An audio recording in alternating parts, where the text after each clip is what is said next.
From the National Newsroom of the Canadian Press, I'm Karen Rebo. A new Leger poll suggests more than a quarter of Canadians, 27%, consider the United States an enemy country. Another 30% of respondents said they consider America an ally, while 27% consider it a neutral nation. Results of last weekend's online survey of 1,500 Canadians and 1,000 Americans come as U.S. President Donald Trump threatens to impose devastating tariffs on Canadian goods and muses that Canada should become an American state. Canadians have an overwhelmingly negative opinion of Trump, with only 13% saying they have a favorable view of him. The list of Canadian goods that could be affected by potential American tariffs grew last night when Donald Trump suggested he's thinking about a 25% levy on lumber and forest products. Speaking to reporters on Air Force One en route from Florida to Washington, Trump said his administration was looking at imposing that levy sometime in April.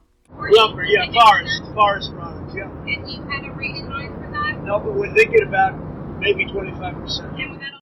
Canadian grocers are looking for alternatives to U.S. products following the push to buy domestically ahead of possible American tariffs. Gordon Dean of Mike Dean Local Grocer in North Dundas, Ontario, says suppliers are already diversifying their sources. And they are pulling some product from areas of the world that we typically as Canadians aren't used to. I'm selling green grapes and red grapes on my shelf right now that are a product of Namibia. The wreck of a crashed Delta Airlines jet has been cleared from a runway at Toronto's Pearson International Airport. The airline says removing the wreckage took several hours on Wednesday. Delta also says it could be weeks before bags from the plane are returned to their owners because of the inspection and cleaning process. The airline has offered $30,000 U.S. in compensation to passengers who are on board the plane, saying that the money has no strings attached. All 76 passengers and 4 crew members survived when Delta Flight 4819 crash-landed at Pearson on Monday. Agencies, including the Transportation Safety Board of Canada, continue to investigate the crash. Rob Westgate, The Canadian Press. Advance voting in the Ontario election opens today and will run through Saturday ahead of Election Day, February 27th.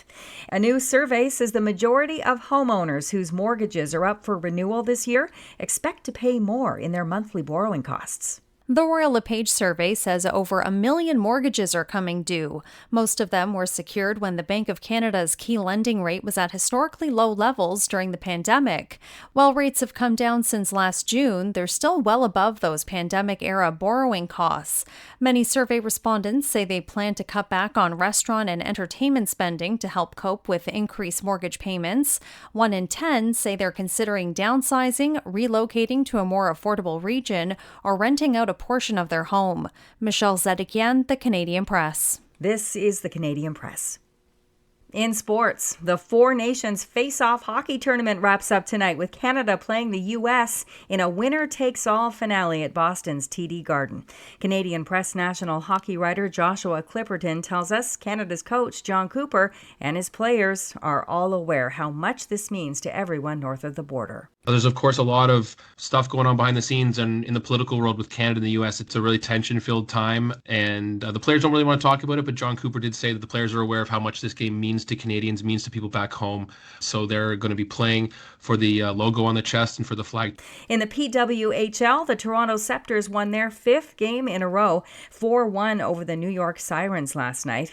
And in soccer, Lionel Messi scored in the 56th minute to lift Inter Miami past Sporting Kansas City 1-0 on a bitterly cold night in KC in the first leg of the first round of the CONCACAF Champions Cup. From the Canadian Press, I'm Karen Rebo. Thanks for listening. Don't forget to follow and subscribe. For more of today's top stories, visit thecanadianpressnews.ca.